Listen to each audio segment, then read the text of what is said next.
महादेव जानकर आपल्या सोबत आहेत। सभा थोड्याच वेळात सुरुवात होणार आहे। आजही या सभेकडे महाराष्ट्र पाहतोय की आत्ता एकाने प्रश्न विचारला की ओबीसीची सभा मोठे होते का मनोज जरांगेची। आता आपण असं कंपॅरिझन बिटवीन दोन समाज, दोन्ही समाज आमचं बहुजन समाजाचंच एक अंग आहे आणि आपल्याला आपण जोडण्याची भूमिका करतो, तोडण्याची भूमिका करू नये। ज्यावेळेस 58 मोर्चे मराठा समाज निघाला तेव्हा आम्ही त्यात मोर्चात होतो, मदत केली ती। आमची त्यांना विनंती आहे मराठा समाजाने त्याला की जो गरीब समाज आहे, 342 जाती आहेत, त्यांना अजून स्वातंत्र्याची पाठच उगवली नाही। धनगर, वंजारी, माळी थोडा प्रगत झाला असेल ओबीसीतला, त्याबद्दल दुमत नाही, पण काही असं मसनजोगी समाज आहे, काही पारधी समाज आहे की त्या समाजाला अजून स्वातंत्र्यच माहीत नाही, तर त्यांच्या ताटातली भाकरी ओढू नये। आणि आमची विनंती आहे केंद्रानं मग काय करावं, ओबीसीचा कोटा वाढवावा। आमचं काय म्हणणं नाही त्यांना, मराठा समाजाला न्याय मिळाला पाहिजे की। मराठ्याबद्दल मोर्चे काढलेत आमच्या राष्ट्रीय समाज पक्षानं, माझे 3 आमदार मराठा समाज निवडून आलेत, त्यामुळे मराठ्यांना विरोध असायचं काय कारण नाही। फक्त जर ओबीसीतच घेतोच असेल तर तो गरीब समाजावर अन्याय होतोय आणि त्यांच्याच ताटातली भाकरी घेणं योग्य नाही। आणि आम्ही कुणाला ताकद दाखवण्यासाठी नाही, भेदरलेल्या अवस्थेत जो ओबीसी समाज होता त्याच्या पाठीमागे नेता म्हणून उभा राहणं गरजेचं आहे। Don't worry, we are with us, we are with us, त्यासाठी मेळावा आहे, कुणाला धमकी वगैरे काही नाही, आपलं तुम्ही असं म्हणताय, पण ज्या ओबीसी बहुल जिल्ह्यामध्ये ही सभा होती आहे तिथं सगळे नेते या व्यासपीठावर येणं अपेक्षित आहे असं इथल्या जमलेल्या लोकांना वाटतं, पण तसं चित्र दिसत नाही। काय नाही, बहीण नाही आली तर भाव आलाय ना, भाव आल्यानंतर बहीणला आलंच पाहिजे अशी काही गरज नाही ना। मी आहे ना, सत्यातला भाऊ नाही ना, ते आहे, त्याची काय काळजी करू नका, तो बी येईल, तो बी येईल, काय काळजी करायचं आहे। आम्ही मी काय ठरलं आहे, काय जणांनी इकडे राहायचं, काय जणांनी तिकडे राहायचं, शेवटच्या रात्री 12 वाजता कधी एकत्र यायचं ठरवू आम्ही।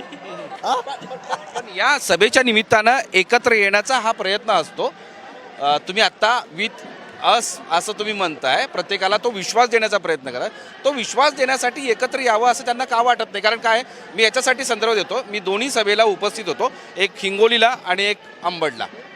त्या दोन्ही वेळेस ते उपलब्ध नव्हते। कारण का, ती माझी बहीणच आहे, पंकजताई, ती आली होती औरंगाबादला, पण त्यांच्या पक्षाचा काही प्रोटोकॉल असतो। त्यांनी देवयानी फरांदे, महात्मे साहेब आणि देशमुख साहेबांना त्यांच्या पक्षाचं प्रतिनिधी पाठवलं होतं। तो पक्ष, आता माझा पक्ष आहे, मी कुणला कुठल्या प्रोग्रामला पाठवायचं, मराठा समाज आंदोलनाला मी ओबीसीचा नेता पाठवतो, ओबीसीच्या आंदोलनाला मी माझा मराठा समाजाचा पक्षातला नेता पाठवतो, किंवा दोघालाही सोडून मी मुसलमानाचा नेता पाठवतो RSPचा।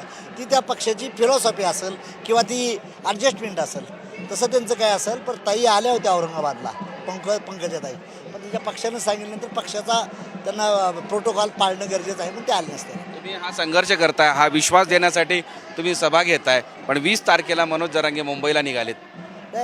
ते आता जरांगे साहेब त्यांच्यापर्यंत प्रयत्न करणार, ते आमचे रायवल नाहीत। आमची भूमिका काय, तरी वैचारिक लढाई काय झाली, जो गरीब समाज आहे त्याला दाबून घुसू नका। शाहूराजानं काय सांगितलं, 2 घोडे आहेत आणि 2 घोड्याला जो वीक घोडा आहे त्याला खाद्य जास्त घातलं पाहिजे। मग वीक घोड्याच्या ताटातलंच आपण ओढून घेतलं तर स्ट्रॉंग घोडा अजून मोठा होईल।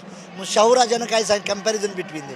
आमचं म्हणणं आहे की तुम्हाला आरक्षण मिळालं पाहिजे, तुमच्यात बी गरीब आहे, 2% मराठा सुधारला आहे, 98% मराठ्यांची अवस्था बेकार आहे, या मताचा मी बी आहे ना, मलाही माहिती आहे ना त्या समाजाची। मी हवेतला नेता नाही, आता मी माणसातनं फिरून आलो, आमच्या भगिनी, सारे तरुण, युवक, म्हातारे सर्व लोकांची चर्चा करून आलो, त्यामुळे मी आपल्याला, आणि आय एम नॉट मीडिया, आक्षेपच नाही मराठ्यांना, नाही बिलकुल नाही। त्या बिचारीने काय केलं तर त्यांच्याबद्दल दुमत नाही, फक्त आमचं म्हणणं आहे, तुम्ही ओबीसीचा 52%चा कोट्यातलं 9%च वाढवलं आहे। काँग्रेसच्या आणि BJPच्या केंद्र सरकारनं हा धोका दिलेला आहे आम्हाला। काँग्रेस आणि BJP बोथ आर स्ट्रगलर, म्हणजे बोथ आर, म्हणजे आम्हाला चोरीच केली आमच्या हक्काची ह्या दोघांनी, काँग्रेसने आणि BJPने। हे आम्हाला लोकांना सांगायचं आहे, काँग्रेस आणि BJPला मतदान दिलं मराठ्यानो, ओबीसीनं म्हणून तुमचा सत्यानाश झालेला आहे। मी प्रत्येक सभेत न बोलतो, हे दोन्ही पक्ष बोगस आहेत आणि या दोघांच्या पक्ष सर्वांसोबत आहेत, न्याय मिळाला पाहिजे समजा। असं करत करत तुम्ही राजकारणाकडे मला प्रश्न विचारावं म्हणून ओढलेलं दिसतंय। आत्ता तुमची अवस्था काय? काय नाही, मी I am not demander, we are a commander. मी माझा मालक आहे, मी सामान्य जनतेचा प्रतिनिधी म्हणून स्वतःचा पक्ष उभा केलेला आहे। हाच पक्ष मुंडे साहेबाचा आणि भुजबळ साहेबांनी काढला असता तर मला पक्ष काढायला लागला नसता।